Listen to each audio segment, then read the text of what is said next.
Video 3 for project 1, real-time videos, LATTC ARC 160.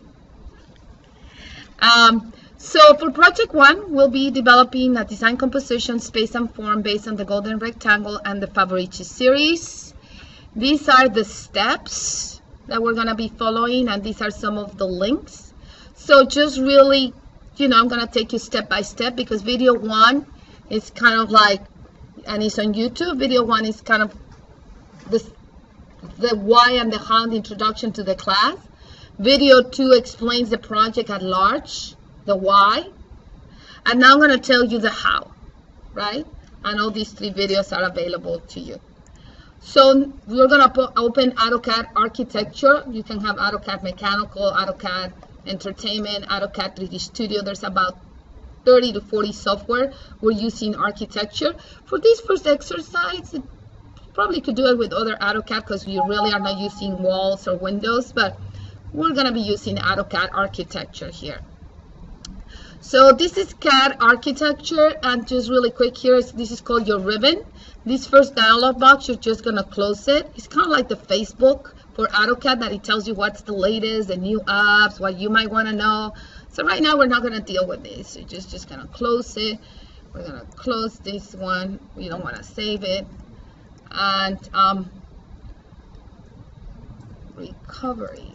Okay, so here. So we're going to open a brand new open. So this is called your AutoCAD drawing toolbar. You're going to go new, a new drawing. And this is very important. This is what is called a template.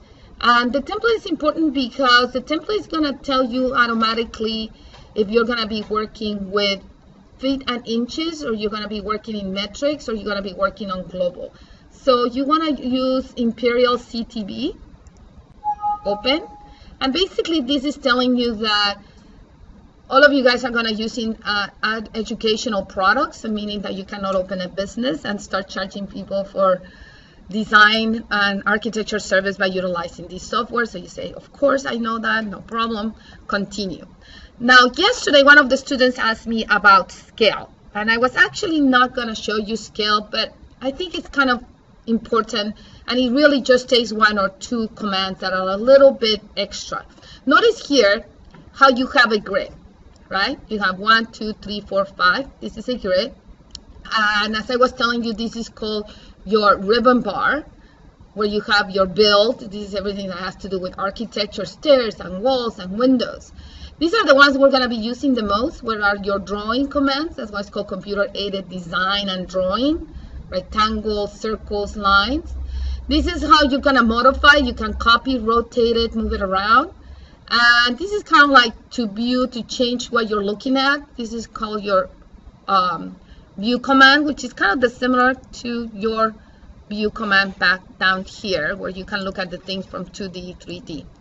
So if you zoom back, zoom in with your middle scroll, you zoom in and you zoom out, or you can actually, this is called your command bar, right? This is your command line. You can make it small or big, and then you can see the history of it. If you happen to turn off your command line, because sometimes you click the X, you can go here under the view, and right here, one of these tells you you can turn it on and off. So there's 2 ways to input information into AutoCAD architecture. This is called through a button, right? So if you go here, you can actually draw things through a rectangle, and you push the button. So that's one way that you communicate with the machine. Or you can actually escape and type here, and this kind of bothers me, so I'm going to put this on the side. You can actually type here rectangle. Now, there's some people that are menu driven, icon driven, or there's people that are command driven. People say that people that are really good are more command driven. I like menu driven, but you should know that there's 2 ways to input information. These little numbers, these little icons at the bottom are really, really important, and I wish somebody can figure out how to make them bigger. These are called your drafting settings. These are very, very important to everything we're going to be doing here. So first of all, it's just like when you're drawing by hand. What's the size of paper you're going to use? Are you going to use white paper? Are you going to use mechanical pen? So we're setting up the interface, right, that we're going to be utilizing. So the very first thing here, AutoCAD is very magical. You can draw molecules, but you can also draw the universe. So let's make our grid kind of follow something that we want to do. So by clicking, right click, and you go under settings, here you have the grid, drafting settings for the grid.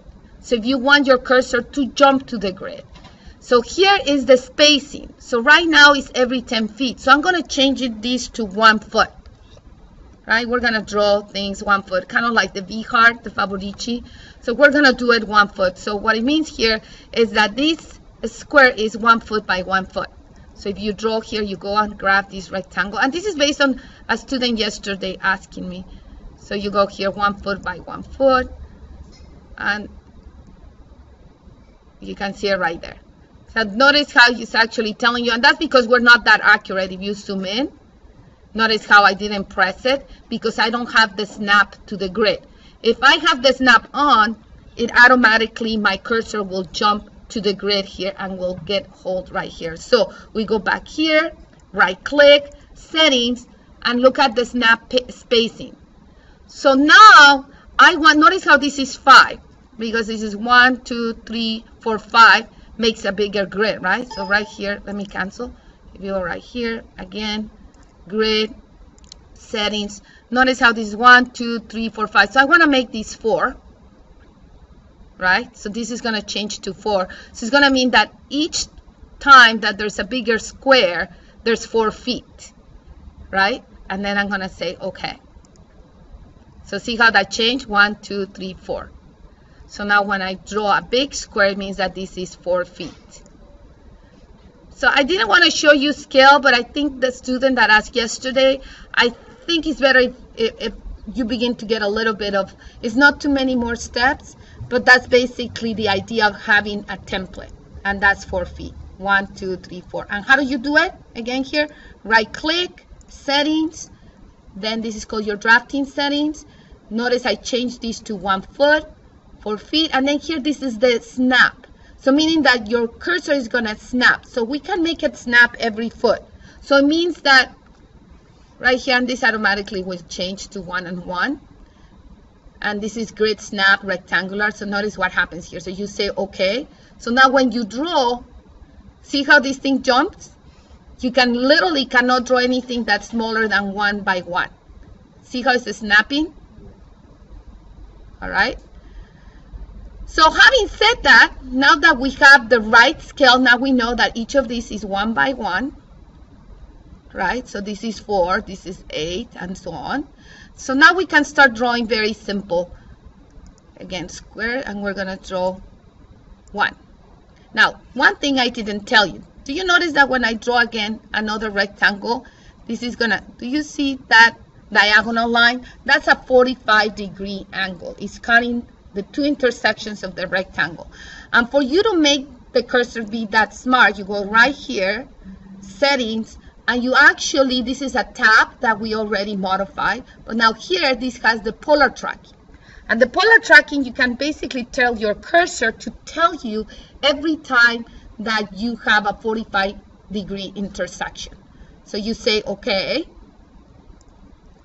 And that's why now when you draw a second one, so this is 1 and 1 is 2. And then again, here you can see it. And then 2 and 1 is what? 3. And 3 and 2 is 5. And I'm gonna select that one, I'm gonna delete it. And then 5 and 3 is, see, 8. Oops, so I backsize again.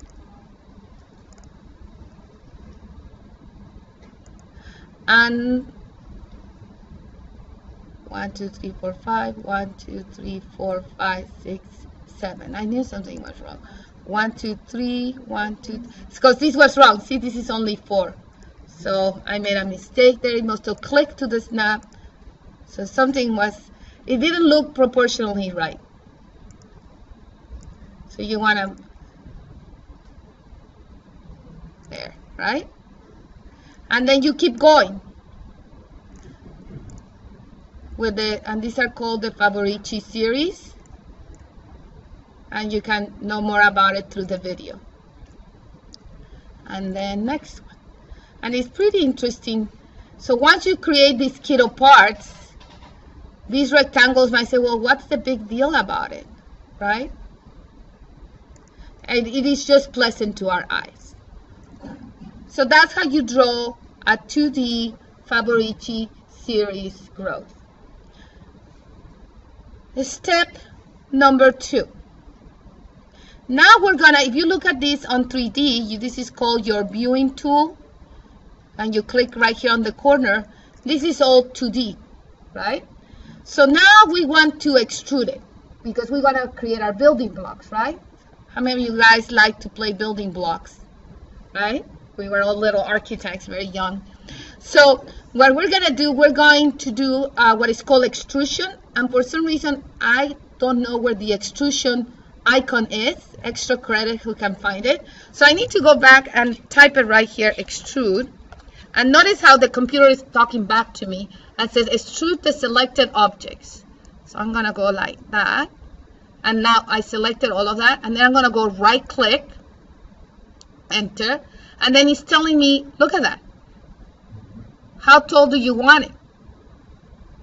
So what I did here, I wanted to kind of keep it with the same Favoriti series. So I said 1 foot.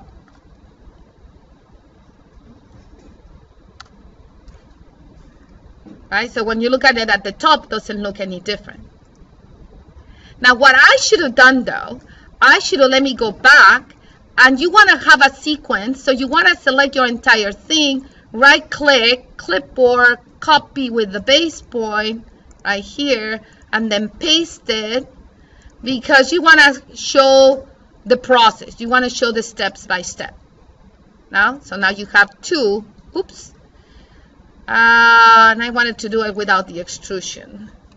So I should have gone back twice again. So let me go back. 1 more.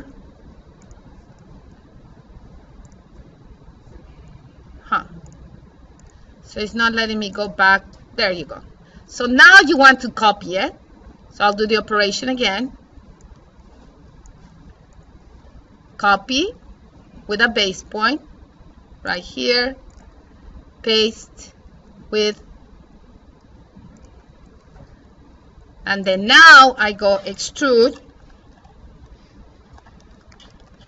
Oops. Extrude, this is called your command line. And then it tells you select the objects. I want all these objects, right click, enter. And then here I'm gonna say 1 foot. Then you go back under your 3D, and that's 1 foot. So I do the same for 1 foot, 2, 3, 5, 8, 13, 21, 21 plus. So you get the concept. Then, once I have all these different heights, and let me open the drawing that I started doing that. This is similar what I did. 1, 5, 8. Then what I do, there's a step that's not showing you here. I actually create a kiddo part. So I basically copy all of these, right click, copy with a base point, and I copy here, and then I paste it up here. And I want to make, enter. So now I have 2. Right? So that what I'm going to do now, I'm going to actually create my building blocks. So under my building blocks, I'm going to choose that one, and I'm going to move it. So I'm going to move that one. So I'm basically just going to make them look like literally building blocks. Repeat the move. So I'm going to separate them. So these are now really your building blocks. So once I separate, now you technically don't need to separate them all, right? But it's nice that you keep the extrusions. and then you start assembling your pieces. You can bring it directly from here, or you can do a secondary stage. It's up to you. So one more step to show you, and yesterday my computer was giving me a lot of troubles. When you start bringing, remember we can only bring things to the center, to the end, and there's multiple ways that you can look at your composition. Here, notice how I have shades of gray. You can have also what is called wireframe. Sometimes that can get confusing because you don't know what's behind and what's in front of you. You also have, this is kind of interesting, sketchy. And as I said, this could be like a garden, or this could be a drinking fountain, this could be a exhibit table, this can be so many things, right? So one thing here, you can do sketchy, real, shaded, that's too dark, conceptual. So one thing that you want to do that yesterday was giving me trouble, let's say that I'm going to bring another element here. I want to bring this one, but I want to make it horizontal. So I go back here under the home, and I go here. This is called rotate. This is a new one. 2012 didn't have this. So you have here rotate, but you also have 3D rotate. And my machine was giving me, the graphics card was not, I had to go back and making sure that it was working to its full potential. So notice here, so when you say, this is so cool. So you can rotate things on your C, on your Y, or on your X. And this is called your XYZ coordinate system. A student was asking about this. This is the trick of architecture. This is the trick of the built environment. We live in a 3D world. Everything has XYZ. Shapes don't really exist. Everything has dimension, right? Because even a very flat thing for an ant, it has, you know, 2D doesn't exist in this world. Everything is 3D. So let's say that we want to select this object. Here it says rotate, and they say, so I want to do rotate it here, and I want to rotate it under the Y. And then here you can actually, we should be able to see, there we go. Now, right now, you want to rotate it. I think we should just rotate it 30, 90, 180. I never said you couldn't rotate it. If some of you guys want to get, you know, more sophisticated, you could rotate it at another angle. And then you will bring this piece and you go, this is called the move command. You choose that element, right click, and then this is kind of interesting. You zoom in from here, and then you can bring it whatever you want. You can say, well, I want that piece to, and this is what is kind of strange. Look, right now it doesn't really show you, but if you go right there, it's because you have this snap on. I'm going to talk about it in a second. So you click there, and then there's your piece. Now that looks a little bit too heavy, but still I'm not breaking any rules, right? So you go back under the view, your orbit. I'm not really breaking any rules. It will be kind of hard to support, right? The cantilever is too heavy, so you can kind of see, doesn't look that good, but I'm not breaking any rules. Huh? That's for the billboard, right? So that's how we can create a lot of in Second Life spaces. So one last thing, one more command to tell you. So escape, right here at the bottom, this is called your object snap. So you're going to go right click, and you can see why the cursor is smart. That's why the cursor tells you, oh, do you happen to know that you're at the center? Do you happen to know that you're in the midpoint? Do you happen to know that you're at the quadrant? Because you basically have your snap on.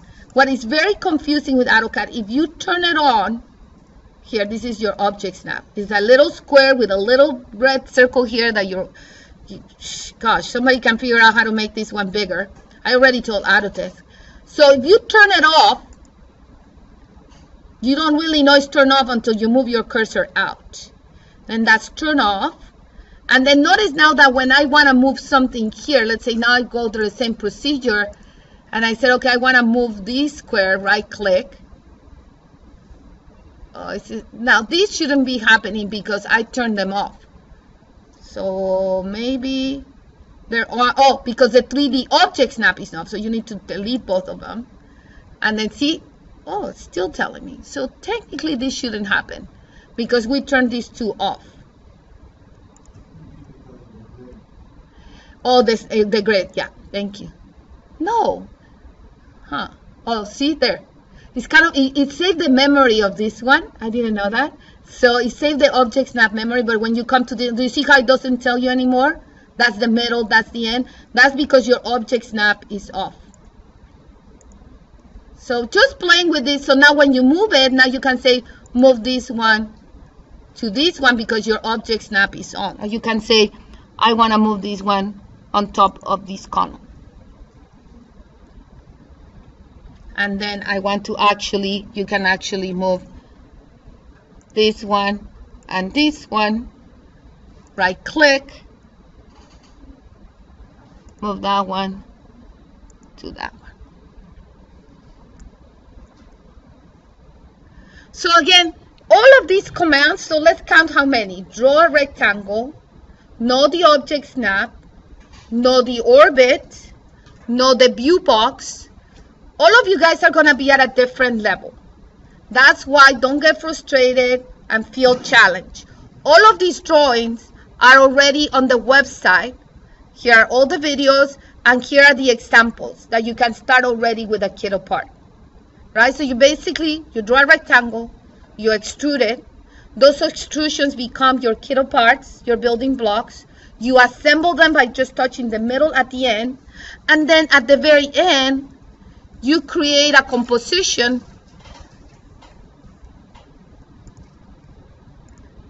that is pretty spectacular. That's why these are called creative transformations. Right? And that's the end of this video. I'm going to do another one for the golden mean. Thank you.